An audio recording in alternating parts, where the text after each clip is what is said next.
I find joy first I need to look for it. Before you can find anything, you have to look for it.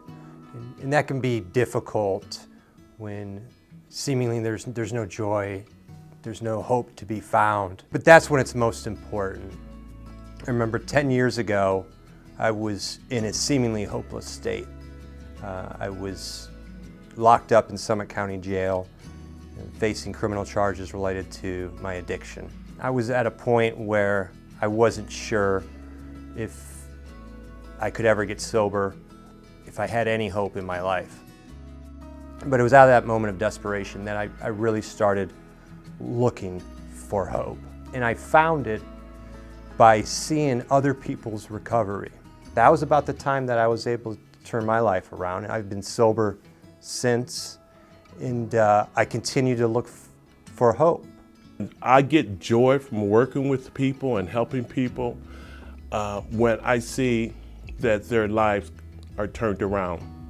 Sometimes the heart is broken, but I still have joy from that because every heart that is broken, there's three that's one. And through that, it changes the community. And as men can change their lives, men and families change their lives. It gives hope that they will be able to be of help to someone, to help them change their life. I think sometimes we look for some big event to maybe celebrate, but I really think it's an accumulation of the small things. Like watching one person help another person, or being able to help someone else out. Through unity, we can share love, and we can have love for one another. And I think they'll make our community a much better place as we look down the road and we come out of this. This will pass.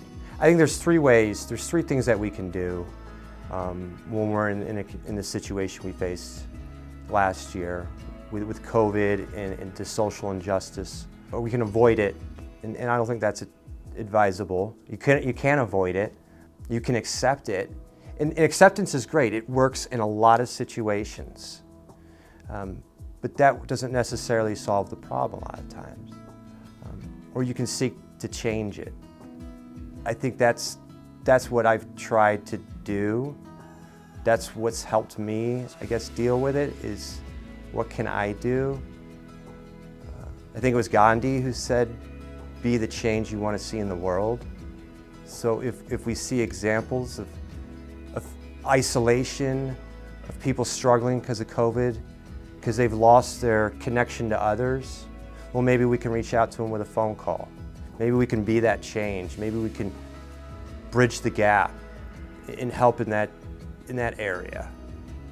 And again, I think it's little deeds like that that helps us manage the difficulties. So again, when we go to bed at night, we can feel like we made a difference.